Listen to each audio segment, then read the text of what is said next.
Within the space of a few months, the Open champion and LIV Golf star Cameron Smith has dropped down the world ranking from number 2 to number 6. Although Smith is still qualified to participate in golf's 4 majors for at least 5 years, the chances of him ever becoming number 1 have become increasingly slim. How has Smith reacted to this? Is the world ranking really lying? Let's delve in right now to find out. It's no longer news that Cameron Smith is among several players that jumped ship to the Saudi-backed series. And beyond just the criticisms that the LIV Golf defectors have been faced with, they also have to deal with never getting ranked. This on its own has dire consequences, as some of the LIV Golf stars might not get the opportunity to participate in majors because of their declining ranks. Although Smith has earned exemption into golf's 4 majors for at least the next 5 years, with his one-shot win at St Andrews Open, the 29-year-old Smith could still one day find himself on the outside looking in, as, for now, he can no longer earn world ranking points. Cameron is not ignorant of this fact, as he has called out the ranking system and also predicted that it will soon become obsolete as a result of points not being awarded to events on a Saudi-backed series. The Australian golfer won his first major at St Andrews in July 2022 and also claimed the Players' Championship to rise to world number 2, before becoming the highest ranked player to switch to the lucrative circuit.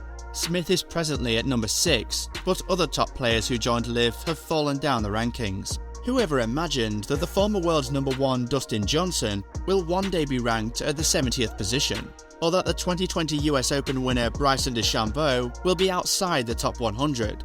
The American has surprisingly plummeted to 155th spot. LIV Golf has not been quiet about the issue either.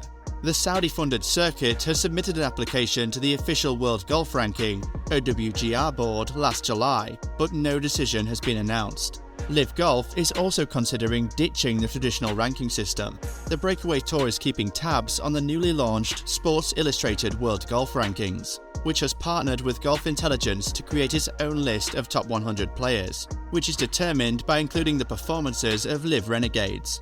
The Universal Golf Ranking System is also being considered, with a view to LIV switching to one of these systems if they remain overlooked for long.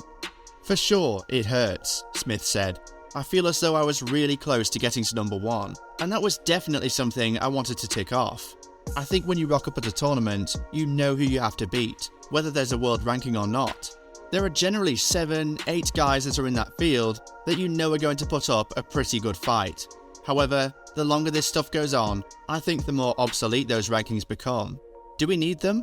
It would be nice, but you know who you've got to beat when you get on the golf course." Earlier on in 2022, the Open champion Cameron Smith called out the OWGR for being unfair to the LIV golfers. He also expressed hopes that the status quo will change before his exemption into golf's 4 majors expires.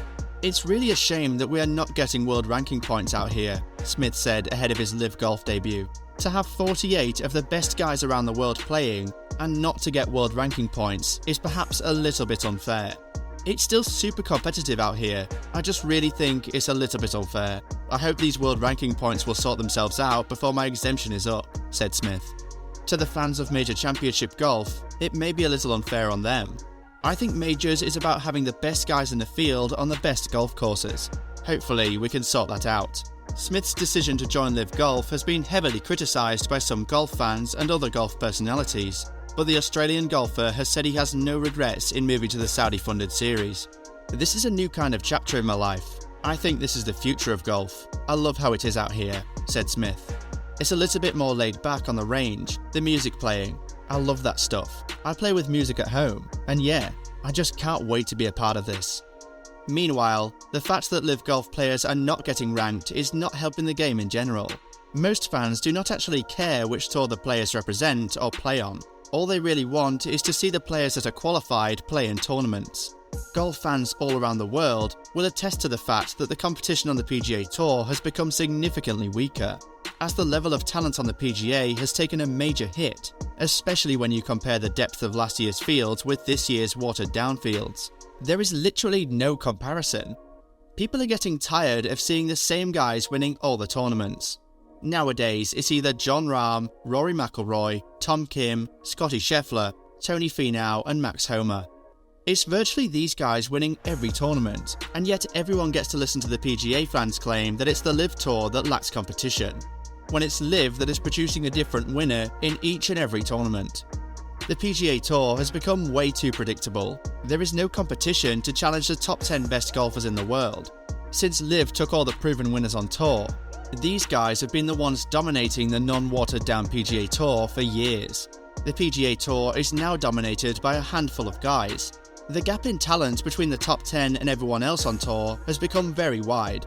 Looking at the issue from one perspective, the fact that the pros in LIV Golf are competing regularly against each other, and yet the winners are plummeting in the world rankings, reveals an obvious blind spot in the system. Failing to acknowledge these players is simply ridiculous.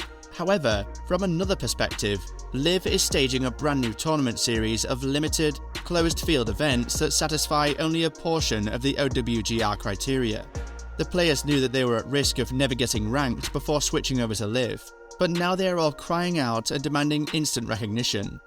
There is also the argument that LIV does not meet up with the OWGR criteria, one of which includes having at least 75 players per tournament field. This is an issue for LIV, whose shotgun start features 48 pros, but they believe they've built in a workaround thanks to the Asian Tours International Series, which features 144 player fields and would pull up LIV's average. Secondly, there is a scheduled 72-hole tournament with 36-hole cuts. Exceptions have been made for the 72-hole component for developmental tours, including the MENA Tour, which regularly played 54-hole events. However, LIV's 54 holes may or may not be an issue here, and its lack of a cut could give the board pause too.